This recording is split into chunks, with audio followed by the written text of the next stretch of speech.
আসসালামু আলাইকুম ওয়া রাহমাতুল্লাহ। হ্যালো ভিউয়ার্স, আপনারা সকলেই কেমন আছেন? আমি পঞ্চগড় জেলা থেকে আপনাদের সামনে চলে আসলাম একটি ভিডিও নিয়ে। এই ভিডিওতে ইম্পর্টেন্ট এবং গুরুত্বপূর্ণ একটা বিষয় আমি আলোচনা করব। আশা করি আমার আলোচনাটা সকলেই মন দিয়ে শুনবেন এবং পরিবর্তনের নিয়তে শুনবেন, আমলের নিয়তে শুনবেন। আপনারা জানেন যে আমি আমার সব বিষয়গুলো কিন্তু ইসলাম নিয়ে, কোরআন এবং হাদিস নিয়েই আলোচনা করে থাকি।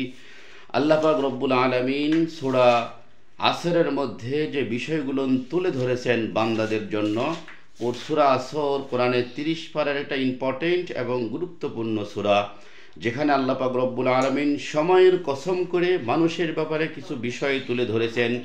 যেমন সূরা আসর বলছে, বিসমিল্লাহির রহমানির রহিম, ওয়াল আসর ইন্নাল ইনসানা লাফি খুসর ইল্লাল্লাযীনা আমানু ওয়া আমিলুস সলিহাত ওয়া তাওয়াসাউ বিল হক ওয়া তাওয়াসাউ বিস সবর। অর্থাৎ আল্লাহ পাক রব্বুল আলামিন সূরা আসরে যে মানুষের ব্যাপারে যে বিষয়গুলো তুলে ধরেছেন, সেই বিষয়গুলোর মধ্যে হচ্ছে আল্লাহ সময়ের কসম করে বললেন, আসরের সময়ের কসম তিনি করে বলেছেন, ইন্নাল ইনসানা লাফি খুসর, নিশ্চয় মানুষ ক্ষতিগ্রস্ত, ইল্লাল্লাযীনা আমানু ওয়া আমিলুস সলিহাত ওয়া তাওয়াসাউ বিল হক ওয়া তাওয়াসাউ বিস সবর, শুধু তারা ব্যতিরেকে যারা ঈমান আনয়ন করেছে, নেক আমল করে, সত্য বলে এবং সবর ধারণ করে। অর্থাৎ এই 4 শ্রেণীর ব্যক্তি ব্যতিরেকে আল্লাহর ভাষ্য অনুযায়ী আমরা সকলেই ক্ষতিগ্রস্ত।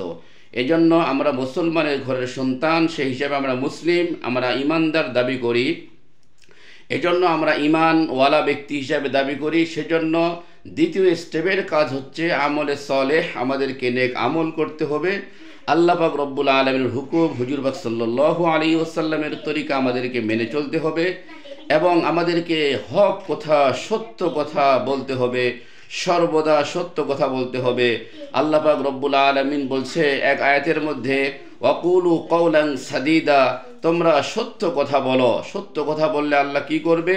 ইউসলিহ লাকুম আমালাকুম, আমাদের কার্য দিবস, আমাদের যে আমল আছে, আমাদের যে চলার যে বিষয়গুলোকে আল্লাহ পাক রব্বুল আলামিন সংশোধন করে দিবেন। তো এই জন্য আসুন আমরা সকলেই ধৈর্য ধারণ করব, হক কথা বলবো, সত্য কথা বলবো। আমরা যদি ধৈর্য ধারণ করে হক কথা, সত্য কথা এবং নেক আমল করতে পারি, তাহলে আল্লাহ বলতেছে এরা ব্যতিরেকে পৃথিবীর সমস্ত ইনসান অর্থাৎ মানুষ ক্ষতিগ্রস্ত। তাই আসুন আমরা সকলেই বেশি বেশি নেক আমল করব, সব সময় সত্য কথা বলবো এবং সবর ধারণ করব। আল্লাহ পাক আমাদের সকলকে বেশি বেশি করে নেক আমল করার, সবর ধারণ করার, ধৈর্য ধারণ করার এবং আল্লাহ পাক রব্বুল আলামিন যে সত্যবাদী যারা, তাদের যে আমলগুলোন, কাজগুলোন, তাদের যে নেক কাজগুলোনকে আল্লাহ সংশোধন করে দিবেন, সেই সত্য কথার উপরে যেন আমরা অটল অবিচল থাকতে পারি। আল্লাহ আমাদের সকলকে সর্ব অবস্থায় সব সাইড থেকে হেফাজত করুক।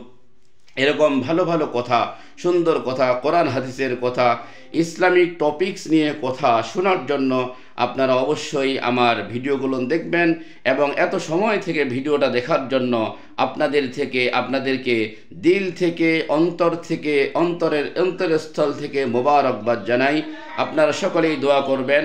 আসসালামু আলাইকুম ওয়া রাহমাতুল্লাহি ওয়া বারাকাতুহু।